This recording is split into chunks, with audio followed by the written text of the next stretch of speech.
Alhamdulillah, saya apabila diberikan soalan begini, saya perlu berkongsi kepada para pendengar Nasional FM bahawasanya bidang saya adalah kisah-kisah di dalam Al-Quran ataupun secara umumnya bidang tafsir, Cik Faiz.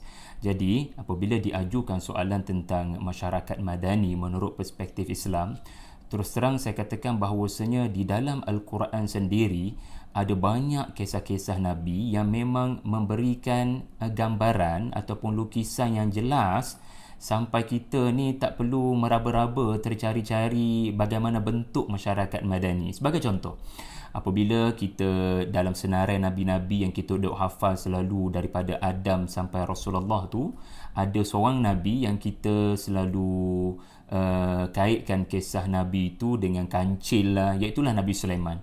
Sebenarnya kalau kita kaji kisah Nabi Sulaiman dalam Al-Quran, itulah kisah yang akan memberikan definisi bagi saya lah. Itulah kisah, salah satu kisah yang memberikan definisi dan konsep masyarakat madani. Masyarakat madani ini, sebelum saya huraikan cerita Nabi Sulaiman itu, adalah masyarakat yang memelihara dua perkara serentak.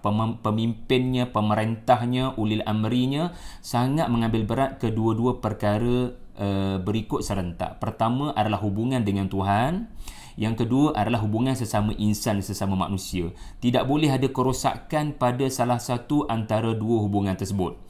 Jadi kalau kita tengok Nabi Sulaiman, Allah ada terangkan dalam Al-Quran surah 34. Macam mana Nabi Sulaiman ini dia akan memberi perhatian pada dua perkara berikut.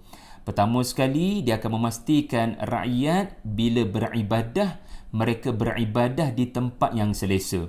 Quran sebut maharib, maksudnya masjid yang tinggi, sebab tempat tinggi ni dia sejuk, selesa untuk beribadah. Jadi ini satu tanggungjawab pemerintah masyarakat madani, iaitulah memastikan rakyat boleh beribadah dengan selesa, penuh keamanan, tidak kelaparan dan punyai tempat yang fasilitinya baik. Tetapi ibadat saja tak boleh. Masyarakat madani ini mesti juga mengambil berat perihal kebajikan, makan minum. Sebab itu, kalau kita tengok cerita Nabi Sulaiman dalam surah Sabah, Nabi Sulaiman yang sama bukan hanya membina masjid-masjid, surau-surau, tetapi mengambil berat tentang makanan yang percuma pada rakyat, minuman yang percuma dan bersih pada rakyat. Semua ini dirangkumkan dalam ayat 13 surah Sabah, iaitulah macam mana model masyarakat madani yang pernah ada dalam sejarah, dalam tamadun.